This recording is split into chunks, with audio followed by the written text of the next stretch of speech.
Good morning, Nigeria, and welcome to Newsroom Nigerian, where we go beyond the headlines and bring the truth behind the talk.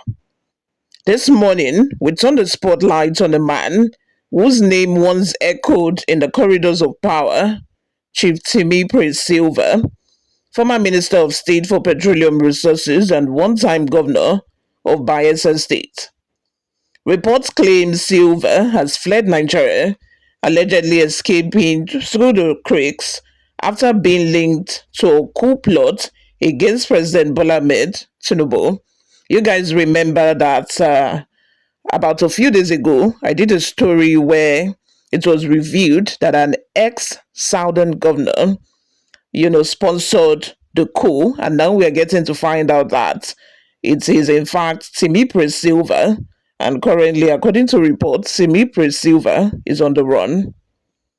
Sources say he first went to Senegal and may now be heading to Argentina, where interestingly, he reportedly has business interests and once lobbied to be Nigerian's ambassador. But here's the twist: 46 billion naira has allegedly been traced to an account tied to him, his Abuja home reportedly raided, his brother detained for questioning. Security agencies have neither confirmed nor denied the story. So this morning, we ask, is Timipre Sylva truly behind a coup attempt? Or is it the latest pawn in Nigerians' high-stakes political chessboard? Now, first things first, the image of a former minister sneaking through the creeks like a fugitive sounds cinematic, maybe even far-fetched, but it also paints a troubling picture about Nigeria's power elites, how fast fortunes can turn. Some insiders say the Defense Intelligence Agency, DIA, uncovered a coup financing network, and one of the arrested officers allegedly mentioned Silva as his arrowhead and financer. If that's true, it's massive. Coup plotting in Nigeria is treason, punishable by death or life imprisonment. But, and this is a big but, we've also seen stories like this used before to smear political opponents. In Nigeria, leaked intelligence sometimes means political warning.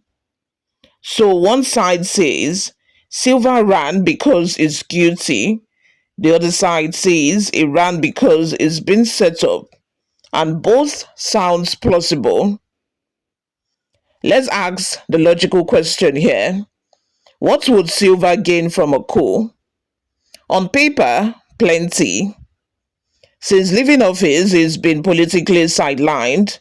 His ambition to return as Bayelsa governor collapsed. His relationship with Tinubu's inner circle, strained.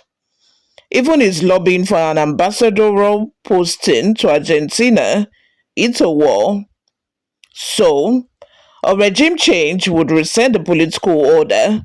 A coup might wipe out old debts, silence corruption probes, and offer him a new seat at the table, perhaps as a civilian technocrat under a transitional government. That's one theory there. But let's be fair, there's another way to look at it. Sylvia's long-standing ties with military and oil security circles in the Niger Delta might make innocent meetings or money transfers look suspicious under the wrong lights. If it's funding legitimate business or security operations and intelligence officers connect the dots poorly, it could look like treason. So again, we have two realities. One, the ambitious politician trying to reclaim power through dark channels. Two, the scapegoat of an internal political purge. And both are possible in Nigerian's political climate. But let's step back for a bit. Why are we even talking about coups in 2025? It's simple: tension. Nigerian's government is under pressure, inflation biting hard, insecurity worsening, public anger simmering.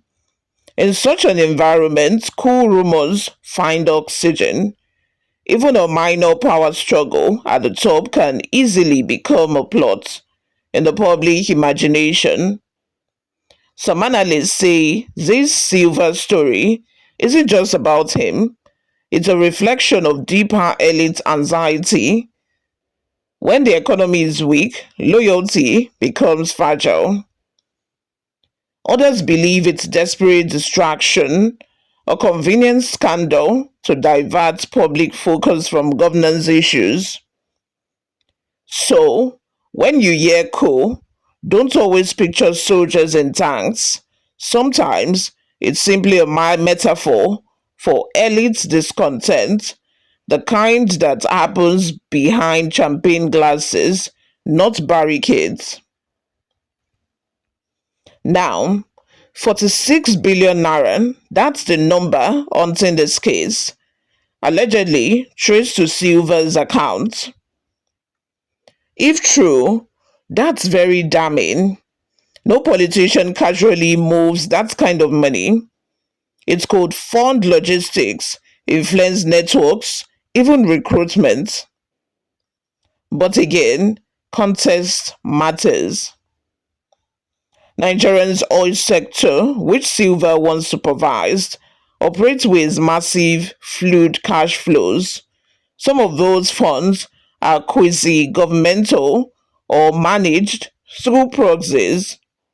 So financial trail doesn't necessarily prove intent. It could mean corruption, mismanagement, or just bad optics. The truth is, as always, hides in the paperwork. And right now, the paperwork is missing. Let's look at the intelligence angle. Why would security operatives leak the story before confirming it officially?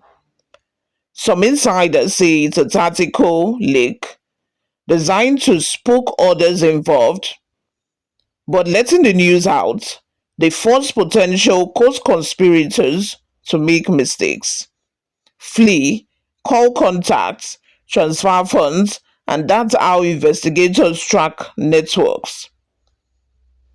But cynics see something darker, a warning shot, a reminder to elites: step out of line and your name hits the news as a coup plotter.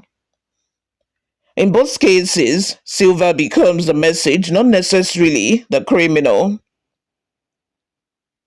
Under Nigerian's law, coup plotting is one of the gravest crimes imaginable, a direct attack on the constitution. To prove it, prosecutors need clear evidence, communication with military officers, funding records, and intent to overthrow the state. So far, there is no public charge, no court filing, not even a statement from the DSS or EFCC, just media whispers and credible insider sources. And in Nigeria, credible insider sources could mean anything from a security memo to a political rival's text message. Until there's a charge, Sylvia remains innocent under the law. But in politics, perception often convicts faster than any judge. Across social media, the battle lines are drawn. Some users are saying, "We've always known Silva is culpable of this. The man never left the oil bunkering politics of his past." Others countered, "This is Tinubu's team trying to eliminate potential rivals from the Niger Delta." It's a familiar divide: North versus South, old guard versus new guard, civilians versus security hawks. In a country where institutions are weak, narratives become weapons. And once your name is tied to a coup, Even if you're innocent, history rarely forgets. So, where does this leave us? Chief Timipre Sylva remains unaccounted for, security agencies are silent, and Nigerians, as usual, are left to fill the blanks with speculation. Maybe he's guilty, maybe he's being framed, maybe this is a warning that the fight for power in Nigeria has entered another dangerous phase. One fought not with guns, but with information leaks and fear. Until facts emerge, let's remember truth is rarely simple and power is never innocent. This has been Newsroom Nigeria. I'm your host as always, Oluwayomi Timlola. Stay informed, stay calm, and as always, stay questioning everything. Remember to subscribe, turn on the post notification bell. Also give this video a massive thumbs up as well. I will see you all in my next video. Bye for now.